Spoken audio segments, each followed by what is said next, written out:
В общем, бүгін 2 апрель, 3 апрель.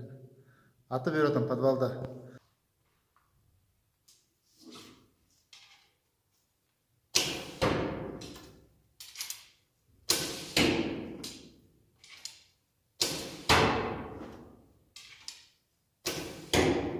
Ну, осындай халге тап болдым.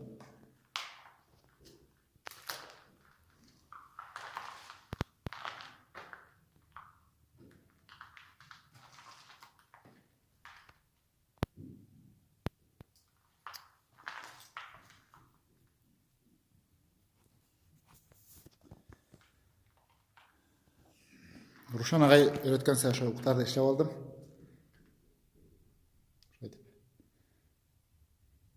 Намного оңайлырақ, конечно, атырға.